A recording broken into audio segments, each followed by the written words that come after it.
اللہ کے پیارے حبیب دونوں عالم کے طبیب بیان فرماتے ہیں ان نکاح من سنتی فما رغب عن سنتی فلیس منی، نکاح کرنا میری سنت ہے، جو اسے اغراض کرے ہم میں سے نہیں۔ اسی حدیث پاک کی روشنی میں چند لمحہ فجا سے گفتگو کروں گا۔ نکاح آج بھی ہو رہا ہے، کل بھی ہو رہا تھا، میرے جملے پہ غور کیجئے گا، مگر آج کے نکاح میں اور کل کے نکاح میں فرق ہے۔ تو آپ کہیں گے آج کے نکاح میں اور کل کے نکاح میں فرق کیا ہے؟ تو فرق یہی ہے آج کے اور کل کے نکاح میں کہ کل جو نکاح ہوتا تھا اس میں جہیز نہیں مانگا جاتا تھا، آج جو نکاح ہو رہا ہے اس میں جہیز مانگا جا رہا ہے۔ فرق سمجھ میں آ گئی نا بات؟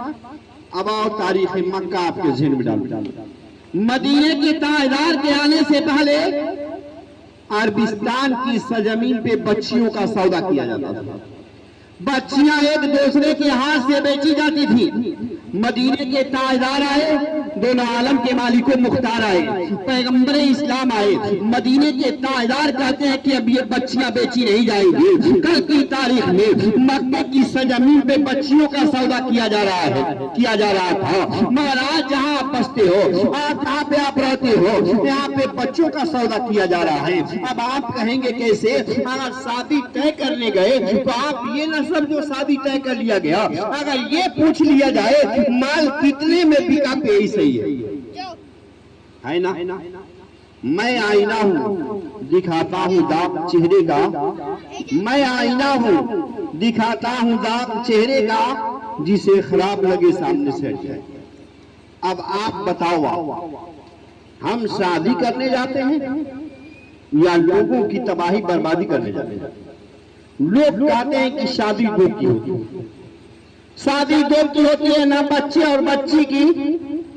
دیکھنے لوگ جاتے ہیں 50 لوگ اور کہتے ہیں کہ وہ میرا رشتہ دار ہے۔ میں آپ سے پوچھنا یہ چاہتا ہوں، کیا ماں باپ دیکھ لیں، لڑکا لڑکی کو دیکھ لے تو شادی نہیں ہو جائے گی؟ شادی ہو جائے گی۔ ہم اور اب جو جائز چیز ہے اس کو ہم سمجھتے ہیں کہ حرام ہے، اور جو حرام ہے اس کو ہم جائز سمجھتے ہیں۔ لڑکا لڑکی کو دیکھ لے یہ جائز، مگر ذہن نصیب ہم لڑکی دیکھنے گئے، بچی کو جب دیکھنے گئے تو 50 لوگوں کی جماعت لے کر کے گئے اور کہتے ہیں وہ میرا رشتہ دار ہے۔ 50 لوگوں کو جب لے کر کے آپ جاؤ گے کسی کے دروازے پر تو آدمی ایک سیٹ کپڑا دے گا اگر 500 روپے کا، اور 500 روپے اس کے ساتھ ہاتھ ملائی دے گا تو 50,000 روپے اس کا لگا کہ نہیں لگا۔ اس کے بعد ہماری فرمائش ہوتی ہے کہ ایک کھانا کھائیں گے، اس طریقے کا انتظام ہونا چاہیے۔ آپ اس کے ہاں لڑکی دیکھنے جا رہے ہو یا اس کا بھٹا بیٹھانے جا رہے ہو؟ یہی ہے مذہب اسلام۔ اے مدینے کے تاجدار کے دیوانوں، اے مدینے کے تاجدار کے دیوانوں، اے پیغمبر اسلام کے شہدائیوں، اب لڑکی ہمارے پاس آئی، ہمارے گھر کیا دیکھنے کے لیے آئیں لوگ، یا ہم جائیں گے کہیں تو بچی آتی ہے نا، تو بچی سے ہم مطالبہ کرتے ہیں تم قرآن پڑھی ہو کہ نہیں پڑھی؟ کیا جاتا ہے کہ نہیں کیا جاتا؟ نماز پڑھتی ہو کہ نہیں پڑھتی؟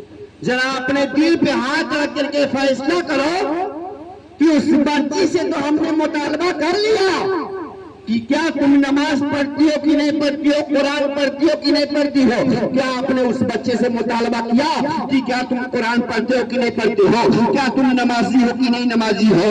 اے مدینے کے تاجدار کے دیوانوں، اے امام تھا کربلا کی سرزمین پہ امام حسین سے یزید پلیت نے کہا تھا حسین اپنا ہاتھ میرے ہاتھ میں دے دو، تو حسین پاک نے کہا تھا ظالم تیرا ناپاک ہاتھ ہے، میں تیرے ناپاک ہاتھ میں اپنا پاک ہاتھ نہیں دے سکتا۔ تو حسین پاک نے اپنا پاک ہاتھ اس کے ہاتھ میں نہیں دیا تھا یزید کے۔ اب آپ ذرا سا محاسبہ کرو کہ ہم اپنی بچی کی شادی کر دیں کسی امیر گھرانے میں کر دے، رئیس گھرانے میں کر دے، خوب پیسے والا ہو، دولت والا ہو، مگر شراب پیتا ہو تو کتنے دن میں برباد کر دے گا۔ عیاشی کے اڈے پہ جاتا ہو، جوا کھیلتا ہو تو برباد کرے گا کہ نہیں کرے گا۔ جس طریقے سے امام علی مقام نے اپنے ہاتھ کو یزید کے ہاتھ میں نہیں دیا تھا، ایسے ہی اپنی بچیوں کا ہاتھ کسی شرابی جواری کے ہاتھ میں نہ دینا، نہیں تو آپ کے بچی کی زندگی جہنم بن کر کے رہ جائے گی۔ اے مدینے کے تاجدار کے دیوانوں، اے پیغمبر اسلام کے شہدائیوں، اب ہم اور آپ جب بچی آ جاتی ہے تو اس کے حسن و جمال کو دیکھتے ہیں، اور ہم اور آپ کہتے ہیں اگر موٹی ہے تو کہتے ہیں بڑی موٹی ہے، اگر پتلی دبلی ہے تو لوگ کہتے ہیں بیمار تو نہیں رہتی ہے، اگر چھوٹی ہے تو لوگ کہتے ہیں بڑی چھوٹی ہے۔ ذرا دل پہ ہاتھ رکھ کر کے فیصلہ کرو، کیا وہ کسی دنیاوی مشین سے بنائی گئی ہے؟ کیا وہ دنیاوی آلات سے پیدا کی گئی ہے؟ تو نہیں، اس خدا کا اس بچی کا پیدا کرنے والا وہ باپ پروردگار ہے جس نے ساری کائنات کو پیدا کیا ہے۔ اے مدینے کے تاجدار کے دیوانوں، اے پیغمبر اسلام کے شہدائیوں، اگر تنقید اس بچی کی جائے گی تو تنقید اس بچی کی نہیں، خدائے پاک کو